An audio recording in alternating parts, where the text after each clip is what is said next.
Osborne, and welcome to the live stream broadcast of Florida Government Watch. This is the fourth of a five-part series on reading, writing, and Islam, the Islamic influence in American education. Today we have a special guest on the phone with us, Richard Thompson, who is the president and chief counsel of the Thomas More Center located in Ann Arbor, Michigan. And Richard Thomas directs a highly professional and aggressive team of lawyers that's dedicated to the defense and promotion of religious liberty, of Christians, time-honored family values, the sanctity of human life, a strong national defense, and an independent, sovereign United States. Welcome, Richard Thompson, to the program.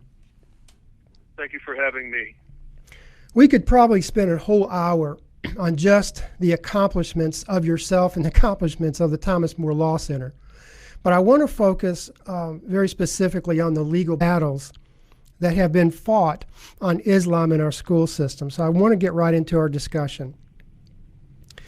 Many times when people think of radical Islam, they think of horrific crime of bombings or jihadists beheading someone or something of that nature.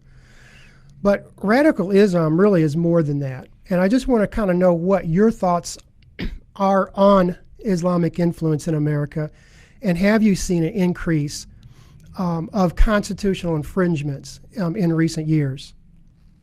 Sure, Randy. First of all, the operating premise is the goal of Islam is world domination. Okay, that's their goal. They want to establish a worldwide caliphate. And although Islamic leaders differ on how to achieve that goal, that desired result is the same. So some resort to bombs and guns and acts of terrorism, but others, their focus is on slowly Islamicizing America by ensconcing themselves into the American political and cultural institutions. I think we have to go back a little bit and look at what the strategic goal of the Muslim Brotherhood is in America. And the Muslim Brotherhood, by the way, is the major Islamic organization that has that is active in over 80 countries. It was involved in the 2008 Holy Land Foundation trial, a supposed Muslim charity that was funneling money to Palestinian terrorist groups.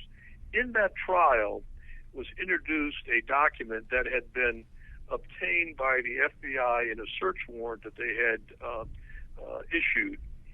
And in that search warrant, they found a document that indicated what the strategic goals of the Muslim Brotherhood was in America. And basically what they said, and I'm quoting from the document, the Muslim Brotherhood must understand that their work in America is a kind of grand jihad in eliminating and destroying the Western civilization from within. Okay, so then you say, well, what does that mean? One of the principal goals of destroying Western civilization from within, one of their tools, was infiltrating into the public education system, the public schools, and so that they could slowly indoctrinate our children, into the concept that Islam is a religion of peace, that Muhammad was a prophet of God, and there's very little difference between Christianity and Islam. In fact, they make the same statement over and over again: we worship the same God, which is absolutely untrue. So basically, even more dangerous, I think, than the active terrorist groups where a bomb is exploded or people are shot or stabbed, is the slow taking over the minds of our young children to give them a soft version of Islam. And that's what the school books do. That's what the training instructions do, and that's what our school teachers are doing. You know, the first time we got involved in a school indoctrinating children into Islam was back in 2002, when we filed a lawsuit against the Byron Union School District in California. And we found out about this case through a minister who was driving his son and heard the son talking in some foreign language. He asked the son, what is that all about? And the son said, it's a Islamic prayer, which his 12-year-old child was learning in public school. He did further investigation and found that this was a part of a 3-week course on Islamic simulation to the 7th grade students at Byron. And there was a whole book on this, and each student got a book to follow the Islamic teachings. And the students were told and this is a quote from the book, Randy, from the beginning, you and your classmates will become Muslims. End of quote. Just think what the ACLU would do if a similar statement was made about Christianity to the students. From the beginning, you and your classmates will become Christians. I mean, they'd go wild. They'd have a lawsuit filed right away. That's amazing. In this case, the children were required to take on Islamic names, have name tags around their neck with the Islamic names. They were required to memorize verses from the Quran and parts of the Islamic prayers. And the students were also required to repeat the Islamic conversion creed. Allah is the one true God and Muhammad is his prophet. I won't go through the whole book, but there was a series of really disturbing religious activities that the students had to go through in this 3-week course. We filed a lawsuit. And you know what the court said? Well, this is just a way of teaching religion. It's multiculturalism, and there's nothing wrong with it. Amazing. We lost in the district court. We filed an appeal in the Ninth Circuit Court of Appeals in California. The circuit court said the same thing, affirmed the lower court decision, and we appealed it to the Supreme Court of the United States, and they refused to hear it. Since that time, that was one out of a few cases where Islam was being introduced into the school system. But since that time, I don't think you can go through any school system in the United States or any state in the United States where some school districts are not indoctrinating children. I'm talking about 12-year-olds into the religion of Islam. They're treating Islam with a different standard than they treat Christianity or any other religion. And so we've been very concerned about that, and we filed a suit. You wanted some specifics, Randy, and we filed a suit a few years back in Maryland against the La Plata school system, high school system, where a 11th grader was, the 11th grader's father found out that his daughter, Kaylee, in the world history class, was being taught that, here's exact quotes, most Muslims' faith is stronger than the average Christian. That's a quote. Another one, Islam at heart is a peaceful religion. And then another one, jihad is a personal struggle and devotion to Islam, especially involving spiritual discipline. Wow. In addition to that, Kaylee was required to learn the 5 pillars of the Islamic faith and also to recite and profess the conversion creed, there is no God but Allah and Muhammad is the messenger of Allah. When Kaylee's dad found out about this, he immediately called the school. It was after school hours and left a message. How can my daughter is being taught this when we cannot even recite the 10 Commandments, or you always talk about the separation of church and state, and left that message. The next day the school returned the call, and they told him that if his daughter did not fulfill and complete her assignments on Islam, she would get a failing grade for that section. And he said, give her the failing grade. And that was the result of our lawsuit against the La Plata school system, which, by the way, is still going on. They did for Islam what they did not do for any other religion. In fact, the school said, well, we teach Christianity and Judaism and all these other religions, and that's not true. They spent one day on Christianity and 2 weeks on Islam. What's interesting here, and I think it's important for your viewers and listeners who have children or grandchildren in school, you cannot protect your child by merely looking at the textbook. Many times the textbook seems very objective, although there are some textbooks that are not. But what the schools are introducing, or how the schools are introducing this propaganda for Islam, is through lessons that are lesson plans that are not shown to the parents. The parents aren't aware of the actual teaching and outline of what is being actually taught in the school, which is in addition to what is stated in the textbook. Many times, because of the internet age, many times the student is mandated to go onto Google and view videotapes. Right. These videotapes have outrageous statements about Islam, including the fact that is stated in one videotape that the true faith is Islam. Okay. Wow. And you go from that. How, can you imagine some school saying that the true faith is Christianity? People would not stand for it. But in this case, the schools defended on the basis of, this is multiculturalism, and therefore we have a right to teach our students about other faiths. The only other faith they really talk about is Islam. They may say something about Buddhism or Hinduism, but they don't spend all the time that they do on as they do on Islam.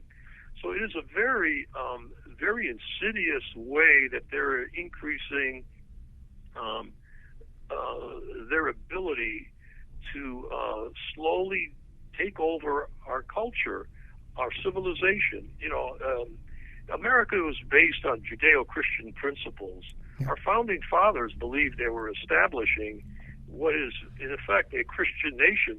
And, in fact, until the 20th century, Supreme Courts were always saying that this is a Christian nation, that this is founded on Christian principles.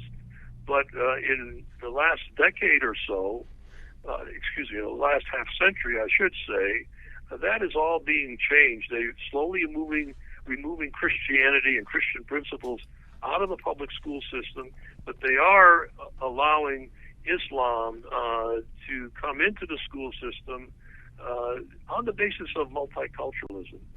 So basically what we have here, Randy, is, using the ancient story of the Trojan horse, we have Islam, the religion of Islam, coming into America and welcoming by Americans as a religion, but its real ideology is political. They want to overturn our constitutional government. They want to establish a nation based on the Quran and Sharia law. They don't make any.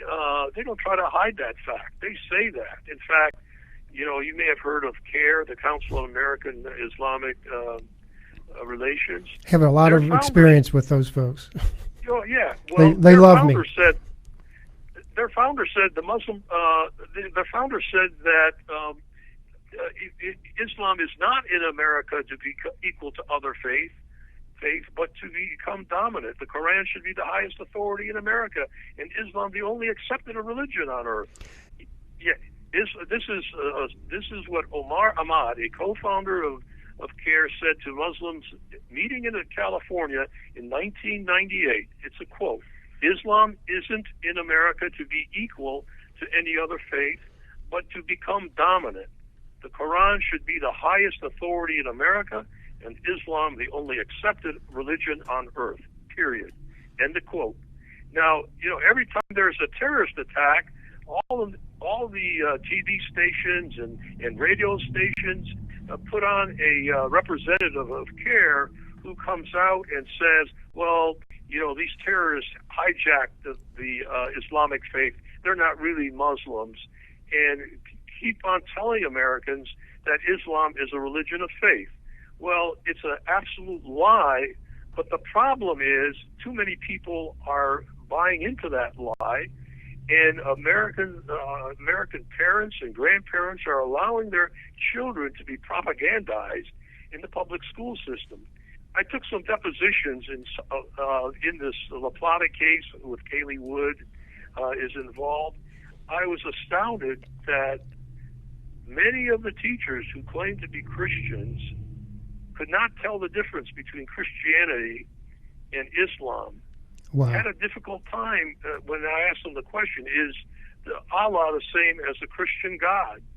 They couldn't answer that question. Oh, wow. If you can't answer those basic questions, how can you defend yourself and defend your faith and actually, teach your children what is really the truth?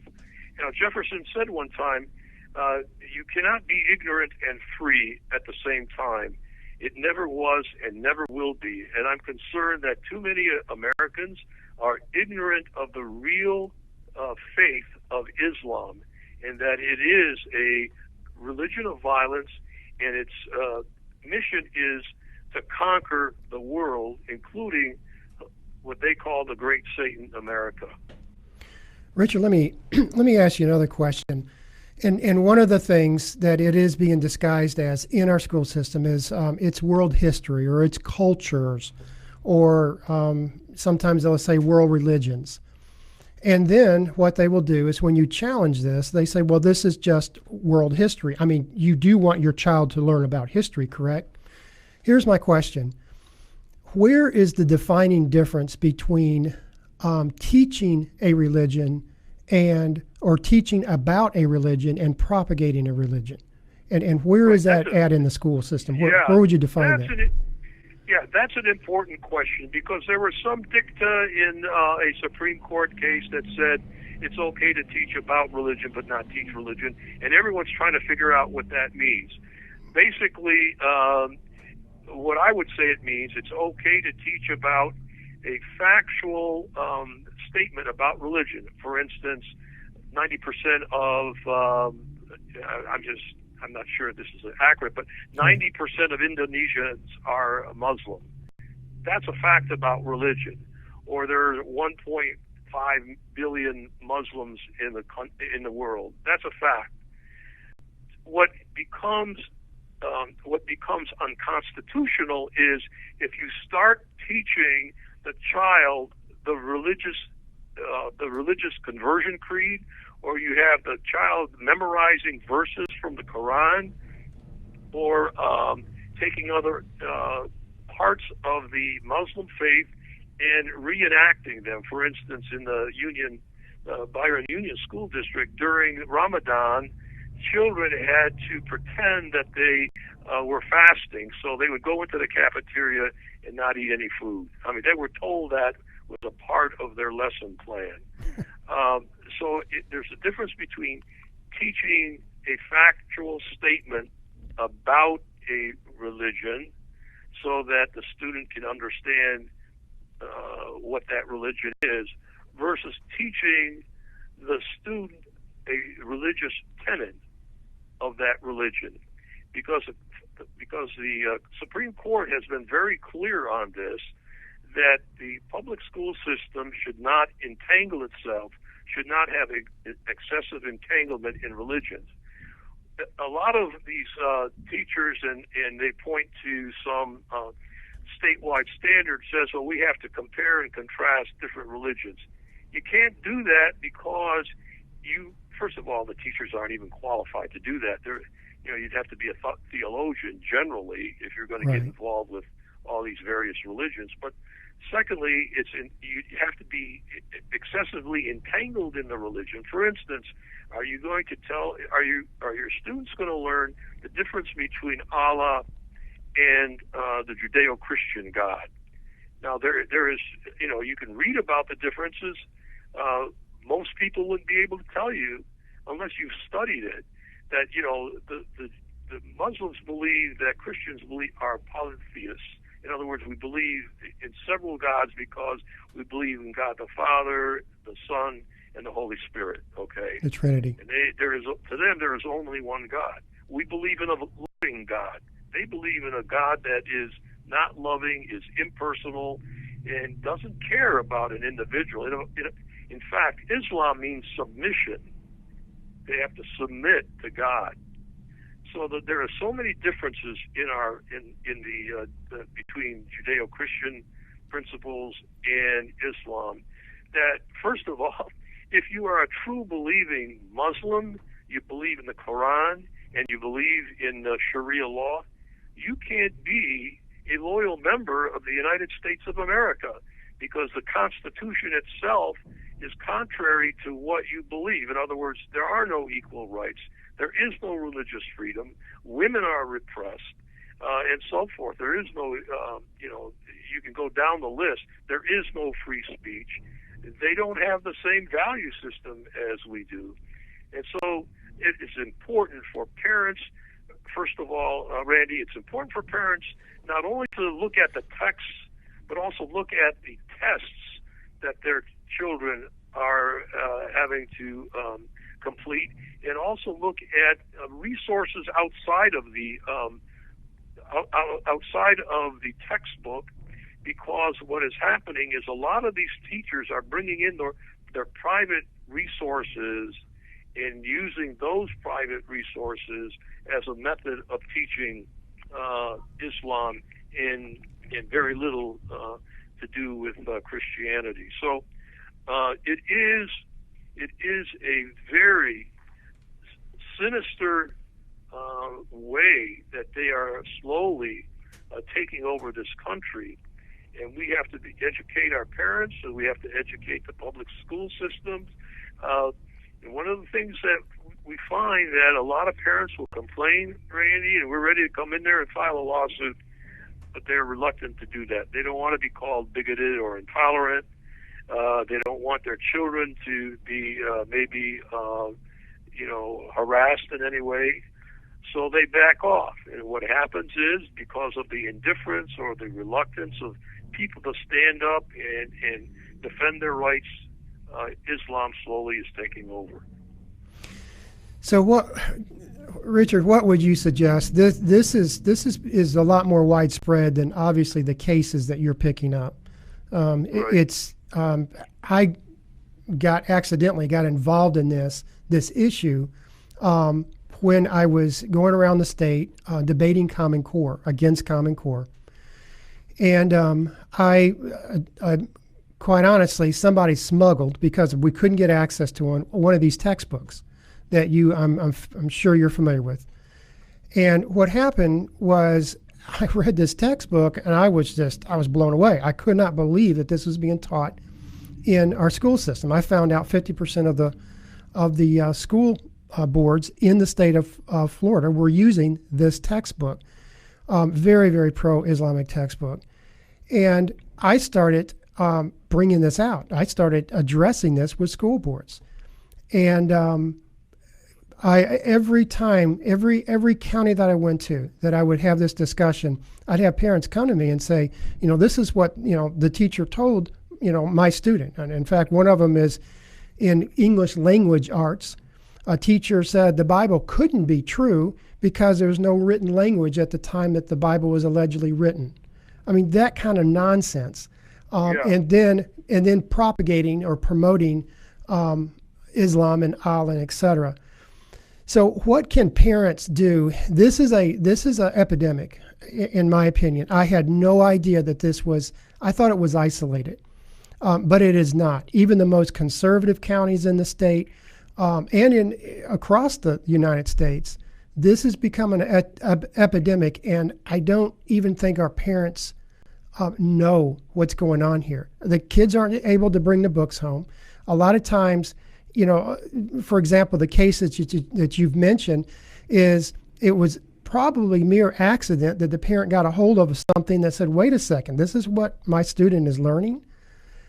So what would you suggest parents do? And we need parents with strong conviction to take a stand and say, look, we need some help in fighting this in our school system.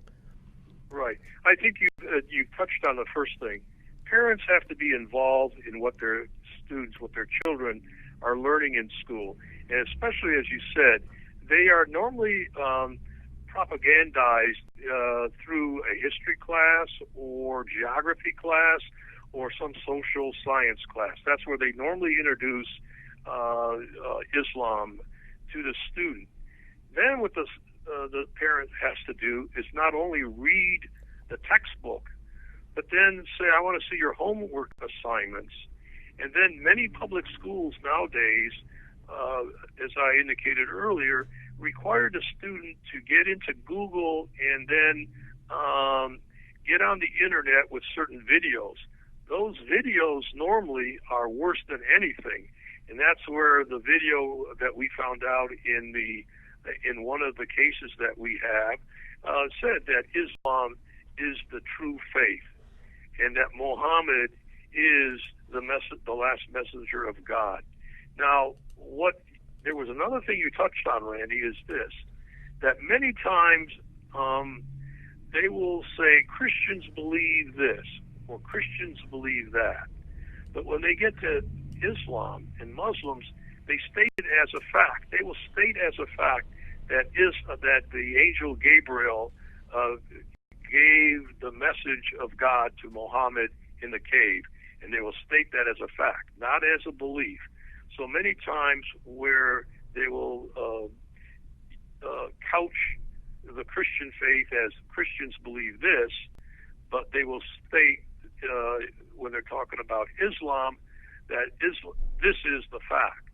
And that many times can confuse the children. It's very subtle, but it can confuse the children in saying, well, as this one teacher said, well, the Bible can't be true because there was no language or writing at the time that this was coming through, that they were reporting on this. So the parents have to be ever vigilant. But then, and when ever vigilant, not only reading the textbook, but all the assignments, and when their child goes into Google to check on a video that they have to watch, the parent should watch that video with the child. Then the other thing is, it's one thing to know your faith, your Christian faith. It's also a thing to know that Islam is being taught in a way that's unconstitutional. But then that's the easy part. The hard part is, what are you going to do about it? The hard part is taking the action. And many times we're disappointed that there's a good case. The parent complained about it. We investigated it. We were ready to go ahead, and the parent backed out because, understandably, they didn't want their child to be harassed, or they didn't want to be called bigoted or intolerant. I mean, when you look at those words, bigoted and intolerant, we're afraid of defending our country all over the world. In fact, defending Muslim regimes and Muslim kings, and yet parents here are afraid to defend their children and defend our country from internal subversion because they may be called a name. So I think we have to have more courage in fighting them, in the courts, challenging these school districts that either turn a blind eye towards what's going on, or are totally influenced by some, liberal teachers out there that think multiculturalism is the way to go. And if we continue down this road, we're going to lose our country. And I'm sure, we all remember what Abraham Lincoln said: if we are going to be defeated, we're not going to be defeated by some power across the Atlantic Ocean. We're going to be defeated from within. And I'm afraid, we can see the signs now of a divided America, a Christian America versus a secular America, and that battle is going on. And we have to be as courageous, as strong, as zealous as the other side is, not only the secular side, but also the Muslim operatives here in America, who are very shrewd, who know what they're doing, and we have to shut them down. Right. Well, I know that Thomas More Law Firm and you are one of the major law firms that are fighting these issues across the United States. What specifically can they do, can our listeners and our viewers do to help you all in these efforts, financially, Sure. whatever the case may be? I appreciate that. Aside from the fact that we want parents to stand up and become litigants in defending their faith, we would love your listeners to pray for us. That's always very important. And then, of course, more practically, we provide all our services without charge. Because people that are being victimized here normally don't have the money to hire a lawyer to go through not only the first case but then the appeals and the Supreme Court. So obviously we're based on donations. If people can prayerfully think about helping the Thomas More Law Center, we certainly would appreciate it. You can go to our website. It's www.thomasmore.org. And it gives you a way to donate to us. But as I said, prayers are very important. Support for us, by being able to get involved in these lawsuits. And of course, donations helps us to exist so that we can defend people without charge all across America. And our cases go from New York to California. That's where the culture wars are, all throughout the United States, and that's where our attorneys are. And that's thomasmore.org, and that's MORE.org, thomasmore.org. And we're a national, public interest law firm. We're based in Ann Arbor, Michigan, but we have 793 lawyers across the country that help us pro bono. And then we have 4 staff lawyers that devote all of their time in litigation on these cases. That's it. We defend America's Judeo-Christian heritage and, of course, a strong national and sovereign United States of America. Richard Thompson, I really, really appreciate what you're doing. I appreciate you coming on and giving really some more enlightenment on this issue. I believe it has become an epidemic. I believe that millions and millions of dollars are being funneled into this effort overseas, and I really appreciate what you're doing. Randy, I appreciate your work as well to get the message out to the people, because that's, that at the end of the day, it's the people of the nation that have to rise up and defeat this monster that's in our midst now. Thank you again. Thank you for all you're doing. And you have a great day, and God bless you. God bless you as well. Thank you. Thank you. Bye-bye. As Richard Thompson so eloquently stated with the Thomas More Law Center, it is important that you, the citizens, get involved, and you, the parents, contact your local schools and the school boards and find out the tough questions. Talk to your students. Be involved in your students' education and know what exactly is being taught. Contact your state and federal representatives and ask them those questions. Review the textbooks. Be involved in the teachers that are teaching your students. This is happening. It's becoming an epidemic. You can also contact this program by going to nehemiahplan.org. That's nehemiahplan.org. The job is up to you, and you can make a difference. This is Randy Osborne with Florida Government Watch, signing off. Have a great evening, and God bless.